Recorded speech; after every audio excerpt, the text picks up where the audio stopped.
দাঁড়িয়ে দাঁড়িয়ে দিয়ে ওই মন্দির আবার ভালো হবে, আবার পাবলিক তৈরি করা হবে। হিন্দুস্তানের জমিনে 40 কোটি মুসলমান ওই পাবলিকে আজান দিয়ে নামাজ আদায় করে। আরো যারা হয় না, কারা কারা রাজি আছেন হাত তুলে দেখা। তাকবীর দেন, নারে তাকবীর, চিৎকার দিয়ে তাকবীর দেন, নারে তাকবীর, নারে তাকবীর, নারে তাকবীর। রাজি আছেন তো নাকি? বলেন ইনশাআল্লাহ রাজি আছেন তো? ব্যাস আমি কথা বলবো, মাথায় রেখে দেন। হিন্দুস্তানের জমিনে যতদিন না কালেমার পতাকা উঠছে ততদিন কিয়ামত হবে না, ততদিন কিয়ামত হবে না। আচ্ছা আমি এই চুপ করে করে করে করে দিল্লি জাম, এই চুপ করে করে করে করে করে রাজস্থানের জমিনে মদিনা মসজিদ, এই চুপ করে করে ওয়াকফ সম্পত্তিটা নিয়ে নিয়েছে। দাদা আপনি বলেন তো, আপনার জ্ঞানে ছিল ওয়াকফ নেবে? কথা বলেন, আপনার চিন্তাধারায় ছিল কি কোনোদিন যে ওয়াকফ সম্পত্তি নিয়ে নিয়ে?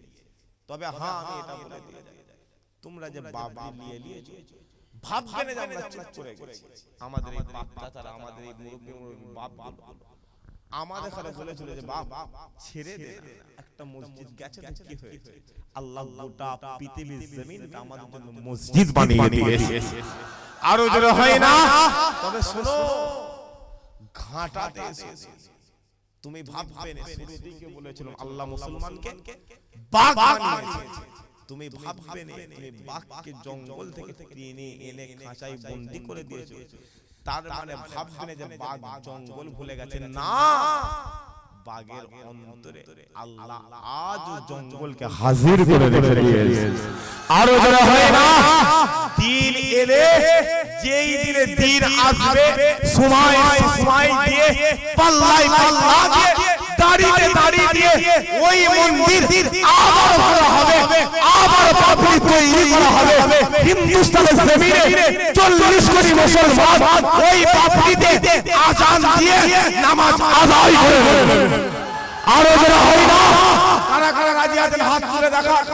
তাকবীর দেন, নারে তাকবীর, চিৎকার দিয়ে তাকবীর দেন, নারে তাকবীর, নারে তাকবীর, নারে তাকবীর। রাজি আছেন তো নাকি? বলেন ইনশাআল্লাহ রাজি আছেন তো? ব্যাস আমি কথা বলবো, মাথায় রেখে দেন। হিন্দুস্তানের জমিনে যতদিন না কালেমার পতাকা উঠছে ততদিন কিয়ামত হবে না। এই যে দাঁড়িয়ে আছে, আমি যতক্ষণ না চেয়ারে বসি ততক্ষণ কি দোয়া হবে? কথা বলেন, যতক্ষণ না দোয়া হয় ততক্ষণ পর্যন্ত কি জলসা শেষ হবে? ছেলেগুলো কথা বলেন কেন? ঠিক ওই রকম যতদিন না মুসলমান হিন্দুস্তানের জমিনে কালেমার পতাকা না উড়াতে পারছে, আল্লাহ ততদিন কিয়ামত করবে। খুদার কসম করে বলছি, দাঁড়িয়ে যাবে আল্লাহ আসমানি ফেরেশতা দিয়ে তোমাকে মদদ করবে, আর খুদার কসম আল্লাহ সাহায্য তোমাকে কামিয়াব এনে দেবে। আরো জোরে হলো না সুবহানাল্লাহ। এই যে আমরা এতক্ষণ ধরে দোয়ারাই বসছিলাম, মাগরিব থেকে বসছিলাম, কত ছেলে নিচেই বসে আছে। কথা বলে কত ছেলে জলসায় এলো।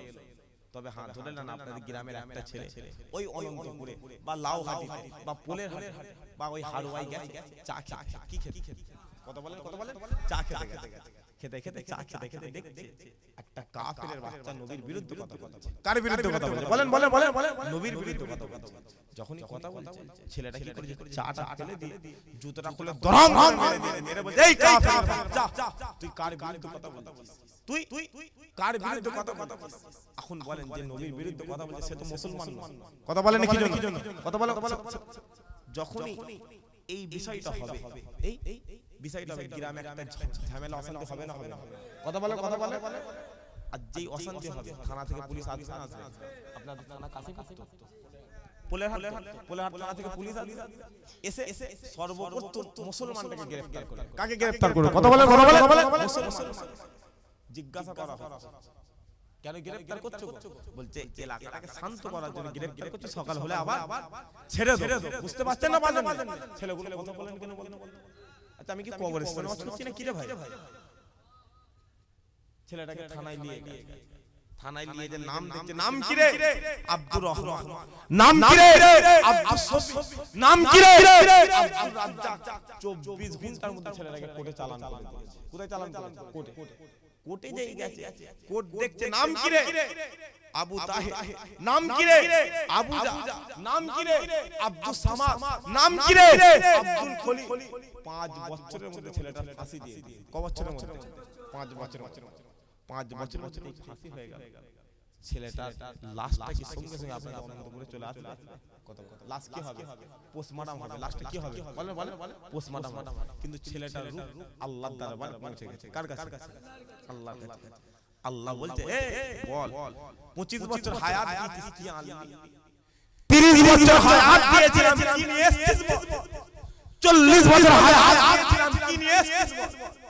যুবকটা আল্লাহর দরবারে দাঁড়িয়ে দাঁড়িয়ে বলছে আল্লাহ জীবনে নামাজ পড়িনি, কোরআন পড়িনি, তাসবিহ পড়িনি, জিকির পড়িনি, আলেমদের দরবারে যাইনি, হুজুরকে চিনিনি, মাওলানা চিনিনি, মসজিদে যাই। আল্লাহ বলছে কি করতে এলি? যুবক বলছে আল্লাহ ওই পোলের হাটে জমিনে দাঁড়িয়ে দাঁড়িয়ে চা খাচ্ছিলাম। একটা কাফেরের বাচ্চা রাসূলুল্লাহর বিরুদ্ধে কথা বলেছিল, পায়ে জুতো ছিল, আল্লাহ দাঁড়িয়ে মেরে দিয়েছে। দুনিয়া ওয়ালা ফাঁসি দিয়েছে, আমি গোলাম, তুমি মালিক, তোমার দরবারে হাজির হয়ে গেছি। বলতে দেরি করবে আল্লাহর কদমে জান্নাত দান করে দেবে। আরো জোরে হয় না মাশাআল্লাহ মাশাআল্লাহ। আল্লাহ বাঁচান। লেবু বেশি টিপলে কি হবে? কথা বলে ছেলেগুলো, কথা বলে বেশি টিপলে তেতো হয়ে যাবে। আসে আল্লাহ তোমাদের চোখটা টেনে তুলে উপরে করে দেবেন। চোখের জায়গাতে থাকবে আল্লাহ তোমাদের কপাল থেকে আমি মদিনা ওয়ালা আমার নূরকে আমার আল্লাহ জাহির করে দেবে। তাহলে এখান থেকে বলেন নবী নূর না মাটি? সবাই মিলে বলেন নবী নূর। প্রমাণ পেলেন না পেলেন? কটা প্রমাণ দিলাম? কটা প্রমাণ? আরেকটা প্রমাণ দেব। আম্মা জান আয়েশা হুজুর বলেছে যে একদিন রাতে হুজুর পাক সাল্লাল্লাহু আলাইহি ওয়াসাল্লাম, আমি আয়েশা আমার কাছে ঘুমাতে ঘুম থেকে উঠে দেখি যা হুজুর পাক সাল্লাল্লাহু আলাইহি ওয়াসাল্লাম আমার পাশে নেই, আমার পাশে নেই। আমি ঘুম থেকে উঠে আমার বাড়ির আশেপাশে ঘুরছি, আবু বকরের কাছে যাচ্ছি, ওমর ফারুক হুজুরের কাছে যাচ্ছি, মসজিদে নববী খুঁজছি যে নবী কোথায় গেল, নবী কোথায় গেল। আমি আয়েশা আমার ভয় লেগে গেছে, আমি আম্মা জান আয়েশা আমার খুব ভয় লাগে, আমি কেঁদে ফেলি। দেখি পূর্ণিমার চাঁদ, পূর্ণিমার চাঁদ গোটা জমিনটা আলোয় আলোকিত হয়ে। আমি ঘুরতে ঘুরতে ঘুরতে ঘুরতে জান্নাতুল বাকির দিকে চলে গেলাম। জান্নাতুল, শুনছেন তো আমার কথা? জান্নাতুল বাকির দিকে চলে গিয়ে দেখি জান্নাতুল বাকিতে আমার রাসূলুল্লাহ নেই, কিন্তু একটা আলো এত জ্বলছে, এত জ্বলছে, পূর্ণিমার চাঁদটা তার কাছে লজ্জা পাচ্ছে। আমি আয়েশা দেখছি যে আমার নবী কোথায় গেল, নবী কোথায় গেল, আলোটা এত উজ্জ্বল। আমি আয়েশা ভাবছি যে আমার ঘরে তো কোনো আলো নেই, এই আলোটা মনে হচ্ছে কোথা থেকে পড়েছে নিয়ে কাছে কাছে কাছে কাছে কাছে কাছে গিয়ে দেখি আকা মাওলা রাসূলুল্লাহ দাঁড়িয়ে আছে। চলে হলো, আমি রাসূলুল্লাহকে জিজ্ঞাসা করলাম ইয়া রাসূলুল্লাহ আপনি এখানে? বলছে আয়েশা জান্নাতুল বাকিটা একটু জিয়ারত করে দিন। আমি রাসূলুল্লাহ দোয়া করে দিলাম জান্নাতুল বাকি জমিনে যারা শুয়ে আছে আল্লাহ তাদেরকে জান্নাতি বলে কবুল করে নিয়েছে। কিয়ামত পর্যন্ত যারা জান্নাতুল বাকিতে শোবে আল্লাহ সবাইকে জান্নাতি বলে কবুল করে নেবে। আরো জোরে হলো নি সুবহানাল্লাহ। এই নবীর জন্য যদি ময়দানে নামতে হয় রাজি আছেন তো? কথা বলেন কি জন্য রাজি আছেন তো? কারণ আমি একটা কথা বলবো, এদের আসপর্দাটা আস্তে আস্তে আস্তে আস্তে বেড়ে যায়। কথা বুঝতে পারছেন না বাচ্চা? মুসলমান যেখান থেকে হোক চেপে এই যে একদিন সেইবার একজন বলছিল যে এসআইআরটা হলে 1 কোটি মুসলমান বাদ চলে যায় বলেছিল না? বলেন কথা বলেন কি? সে আজকে বেঁচে আছে। তাকে বলে তুই যে ঘুরছিস এসআইআরটা হয়েছে না হয়নি? কথা বলেন, কথা বলেন। মোবাইলটা খুলে দেখো, এলাকাকে এলাকা, গ্রামকে গ্রাম, বস্তিকে বস্তি খালি হয়ে গেছে, কারা চলে গেছে? তোদের বাপ দাদা 14 গোষ্ঠী চলে গেছে, মুসলমান যাই নাই। কারণ খোদার কসম গোটা হিন্দুস্তানের জমিন আল্লাহ মুসলমানদের কদমে হাজির করে। আরো জোরে হয় না? কারণ নবী বলছে যে আমি রাসূলুল্লাহ হিন্দুস্তানে যেতে পারি না, কি হয়? আমি রাসূলুল্লাহ দোয়া করে দিলাম আল্লাহ গোটা হিন্দুস্তানের জমিনটা আল্লাহ ওলি আউলিয়াদের জমিন করে দেবে। আরো জোরে হয় না সুবহানাল্লাহ? মুসলমান গাজওয়াতুল হিন্দের জন্য মাটি তৈরি হচ্ছে। কথা বুঝতে পারছেন না বাচ্চা? গাজওয়াতুল হিন্দের জন্য তৈরি হচ্ছে। কি করলে পারে? কি করলে মাথায় রেখে দেবে। এই যে আমরা এত লোক বসে বসে বসে বসে জলসায় আছে, বুঝতে পারছেন না বাচ্চা? জলসায় বসে রয়েছে। আপনি যদি মনে মনে বলেন যে হুজুর আমি ওয়াজ শুনে শুনে আল্লাহর ওলি হয়ে যাব, নামাজ পড়ে পড়ে জান্নাত চলে যাব, রোজা রেখে রেখে জান্নাত চলে যাব, হজে গিয়ে গিয়ে জান্নাত চলে যাব, আমি আপনাকে বলবো না যে চাচা নামাজ পড়ে, আর আমি পড়তেও মানা করব, কারণ নামাজ পড়ছে, আমাদের ছেলেগুলো রাগ করুন নামাজ পড়ছে। আল্লাহু আকবার নিচটা বেজে উপরের দিকে তাকাচ্ছে, ওহ পাখাটা চলে না রে, বুঝতে পারছেন না বাচ্চা কথা বলেন না, বুঝতে পারছেন নামাজ পড়ছে, নামাজ আল্লাহু আকবার, কাছে একটা টাকা নেই রে, নামাজ নেই, হ্যাঁ নামাজ পড়ে জান্নাতে গেছে, যাও ইমামে আযম চলে যাও, 2 রাকাত নামাজে আল্লাহ কোরআনটা খতম করে ফেলেছে, জোরে হলো নি সুবহানাল্লাহ। নামাজ ফুরফুরা আবু বকর করেছিল, 1 রাকাত পড়ে আরেক রাকাত উঠে দাঁড়িয়েছে আল্লাহু আকবারের দরবারে, কাবা রাসূলুল্লাহকে আল্লাহ হাজির করে দিয়েছে, আর জোরে হয় না সুবহানাল্লাহ। এটা মহব্বত। আমি বলবো নি যে চাচা আপনি হজে চলে যান, আমি বলবো চাচা হজে যেতে, কোথায় যেতে বুঝতে পারছেন না, চাচা কাবা, এখন যে হাজী সাহেব কাবায় যাবে তার লাগেজের ওজন লাগবে 21 কেজি, কত কেজি, আর হ্যান্ডব্যাগ লাগবে 7 কেজি, মোট 28 কেজি, যদি 1 কেজি বেশি হয়ে যায় ফ্লাইটে ভাড়া লাগবে 10,000 টাকা, 10,000 টাকা ফাইন লাগবে, বুঝতে পারছেন না বাচ্চা, এখন যাবার সময় তো বেশি মাল লাগবে, যাবার সময় বেশি মাল লাগবে, ওই তো দুটো ইহরাম, 4টে লুঙ্গি, 4টে পাঞ্জাবি, বাসন পেয়ালা, কলগেট নিয়ে লাগেজের ওজন হয়েছে 11 কেজি, কত কেজি, কত বলে 11 কেজি।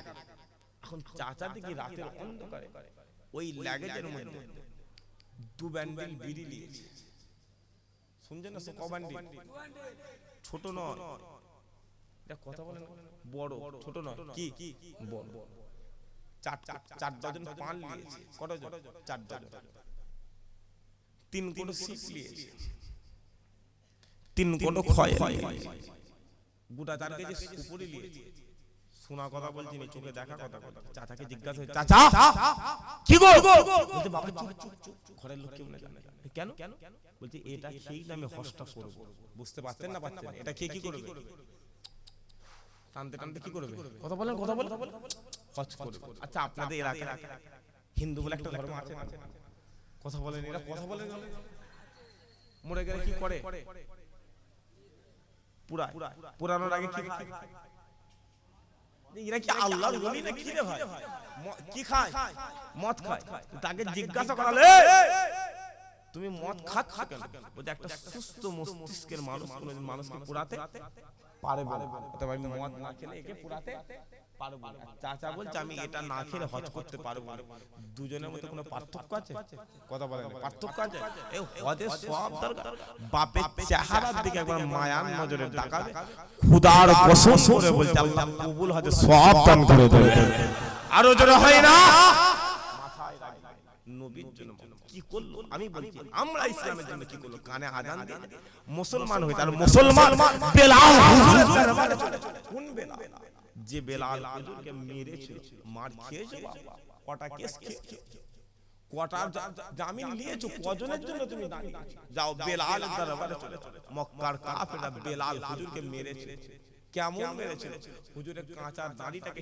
টেনে ছিঁড়ে নিয়ে, বেলাল হুজুরের কাঁচা নখটাকে টেনে উপরে নিয়ে, বেলাল হুজুরের গোটা শরীরটাকে পেঁচিয়ে গরম উত্তপ্ত বালু দেওয়া হয়েছে, বেলালকে বলা হয়েছিল এ বেলাল মুহাম্মদ ছেড়ে দে, নারী পাবি, এ বেলাল মুহাম্মদ ছেড়ে দে, গদি পাবি, এ বেলাল মুহাম্মদ ছেড়ে দে, ক্ষমতা পাবি, এ বেলাল মুহাম্মদ ছেড়ে দে, ইজ্জত পাবি, এ বেলাল মুহাম্মদ ছেড়ে দে, রাজ্য পাবি, এ বেলাল মুহাম্মদ ছেড়ে দে, আযাব পাবি। বেলাল এক বাক্যে বলেছিল, আরে নাদান, আরে জাহেল, আরে মূর্খ, দুনিয়ার সব তুচ্ছ তার নবীর দরবারে চলে যাও, আল্লাহ দুনিয়া আলা করে দেবে, আখিরাত আল্লাহ কবুল করে নেবে, আরো জোরে হয় না, নবী মেরাজে গিয়েছিল না, যাই কথা বলেন কি জন, হুজুর পাক সাল্লাল্লাহু আলাইহি ওয়াসাল্লাম মেরাজে গিয়ে হুজুর দেখতে জান্নাতের গেটে দাঁড়িয়ে, জান্নাতের গেটে দাঁড়িয়ে রাসূলুল্লাহ বুঝতে পারছেন যে আল্লাহর দয়ার জান্নাতে কি যেন হাঁটছে, আল্লাহর দয়ার জান্নাতে কে হাঁটছে, রাসূলুল্লাহ মনটা খারাপ হলো যে আল্লাহ আমাকে জান্নাতের মালিক করেছে, জান্নাতে কে হাঁটছে, যখনই এগোচ্ছে আল্লাহ ডেকে নিয়েছিল, হুজুর পাক সাল্লাল্লাহু আলাইহি ওয়াসাল্লাম দুনিয়ার জমিনে চলে এসেছে, আসার পরে তন্তরা লেগে গেছে, স্বপ্নে আল্লাহ বেলাল হুজুরকে হাজির করে দিয়েছে, বেলাল হুজুর বলতে ইয়া রাসূলুল্লাহ আপনি কাঁদছেন, আপনি মন খারাপ করছেন, আপনার গোলামি করেছিলাম, আপনাকে মহব্বত করেছিলাম, আপনি আসার আগে আল্লাহ আমি বেলাল আমাকে জান্নাত দিয়ে দিয়েছে। আরো জোরে হলো নি সুবহানাল্লাহ। সাহাবা হুজুররা এই গোপনীয়তা বুঝতে পেরে গিয়েছিল যে নামাজে নবী নেই। আরে বাবা সাহাবা হুজুর তো নামাজে কি আপনি বেশি মহব্বত করেন? সাহাবারা কাবায় নামাজ পড়তো, এক রাকাত করলে 1 লক্ষ রাকাত কবুলিয়াত সব আল্লাহ আমল নামাজে দিয়ে দিত। আরে বাবা সাহাবা মসজিদে নববীতে নামাজ পড়তো, এক রাকাত করলে 50,000 রাকাত কবুলিয়াত সব আল্লাহ আমল নামাজে দিয়ে দিতেন। জোরে জোরে সাহাবারা বলেছিল না না আমাদের নবী দরকার, আমাদের হুজুর দরকার। এর জন্য সাহাবা সব নিজের সমস্ত কিছু নিয়ে হুজুরের দরবারে কুরবান করে যুদ্ধের ময়দানে চলে গিয়েছে। জোরে হয় না সুবহানাল্লাহ। মুসলমানের ছেলে একটু খেয়াল করে শুনে রেখে দেয়, এ নবীর উম্মতিরা যাও চলে যাও চলে যাও, ওই বদরের জমিনে চলে যাও, যাও চলে যাও চলে যাও, ওই উহুদের জমিনে চলে যাও, যাও চলে যাও চলে যাও, ওই খন্দকের জমিনে চলে যাও, যাও চলে যাও চলে যাও, ওই জঙ্গে মুতাহাতের জমিনে চলে যাও। মুসলমান শুনো শুনো শুনো শুনো, সাহাবা হুজুররা নিজের জান মান গুলো হাবিবুল্লাহর কদমে কুরবান করে দিয়েছিল, রাসূলুল্লাহর কদমে কুরবান করে দিয়েছিল। কারণ সাহাবা হুজুররা এই সিগারেটটা বুঝতে পেরে গিয়েছিল, এই গোপনীয়তাটা বুঝতে পেরে গিয়েছিল। যদি আমরা হুজুরকে মহব্বত করে নি, রাসূলুল্লাহকে মহব্বত করে নি, কবরে চলে যাব, কবরে চলে যাব, ওই কবরে আল্লাহ রাসূলুল্লাহ হাজির করে দেবে, হুজুরকে হাজির করে দেবে, যখন আল্লাহ নবীকে হাজির করে দেবে, কিয়ামতের মাঠে আমরা যখন উঠে দাঁড়িয়ে যাব, আল্লাহ আমাদের ডান হাতে আমলনামা দান করে দেবে। যখন আমরা ডান হাতে আমলনামা পেয়ে যাব, ডান হাতে আমলনামা পেয়ে যাব, আল্লাহ আমাদেরকে ডেকে পুলসিরাত পার করিয়ে দেবে। আমরা পুলসিরাত পার হয়ে যাব, যখন আমরা পুলসিরাত পার হয়ে যাব, হুজুরে পাক সাল্লাল্লাহু আলাইহি ওয়াসাল্লাম আমাদেরকে আবে কাউসারে পানি পান করিয়ে দেবে, আবে কাউসারে পানি পান করিয়ে দেবে। যখন আমরা আবে কাউসারে পানি পান করে নেব, আবে কাউসারে পানি পান করে নেব, আল্লাহ আমাদেরকে ডেকে আরশে আজিমে ছায়া দান করে দেবে, আরশে আজিমে ছায়া দান করে দেবে।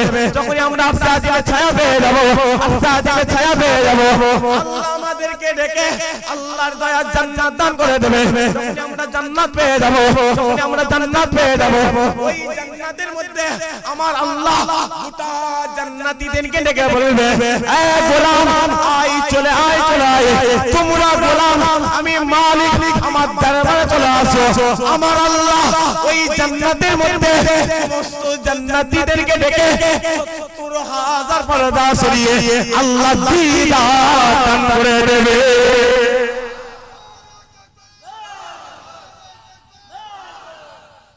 কারণ সাহাবা হুজুর এটা বুঝতে যে নবী দরকার, বুঝতে পারছেন না? কারণ আমাদের হুজুরের মহব্বত, হুজুরের ভালোবাসা, হুজুরের ইত্তেবা অন্তরে থাকে। কথা বুঝতে পারছেন না বাচ্চা? কারণ পুতা রাখবে মুনাফিক তো 6 লাখ হয়ে যায়। আমি আপনাদের আমি আব্দুল্লাহ আমি নিজেকে বলছি, আমি আমার কথা বুঝতে পারছেন না? কারণ আমি এইখানে এক জায়গায় কথা, ওইখানে এক কথা, ওইখানে। আর এই মুনাফিকটা আজকে থেকে নয় গো, এই মুনাফিকটা সেই কারবালা জমিন থেকে মনে পড়ছে না? পড়ে কথা বলে কথা বলে কারবালা জমিন, ডান দিকে মুসলমান দাঁড়িয়ে রয়েছে, বাম দিকে ইয়াজিদ। কারবালা জমিন, ডান দিকে হুসাইন দাঁড়িয়ে রয়েছে, বাম দিকে ইয়াজিদ দাঁড়িয়ে রয়েছে। কারবালা জমিন, ডান দিকে রাসূলুল্লাহ কলিজা দাঁড়িয়ে রয়েছে, বাম দিকে রাসূলুল্লাহ সাহাবা ছেলে দাঁড়িয়ে রয়েছে। কারবালা জমিনে হুসাইনকে জবাই করা হয়েছিল, হুসাইনকে শহীদ করা হয়েছে। হুসাইনের শহীদ আল্লাহ ইসলামকে বড় করে দিয়েছে। কিয়ামত পর্যন্ত তার নানার কোটি কোটি কোটি কোটি কোটি কোটি উম্মতের অন্তরে আল্লাহ হুসাইনকে জিন্দা করে রেখেছে। আরো জোরে হয় না? হুসাইন জিন্দা না মরা? হাতটা তুলে বলে, হাতটা তুলে বলে জিন্দা না মরা? সবাই মিলে তুলে বলেন জিন্দা না মরা? তাকবীর দেন তো দেখি, নারে তাকবীর। সবাই মিলে দেন নারে তাকবীর, নারে তাকবীর। কথা বুঝতে পারছেন? আমি আল্লাহ গত 1-1.5 মাস আগে কি 1 মাস আগে মুর্শিদাবাদে একটা মসজিদ তৈরি হয়েছে, দেখেছেন? কথা বলে হচ্ছে দেখেছেন, শুনেছেন কি আপনারা? এটা বাবরি মসজিদ তৈরি।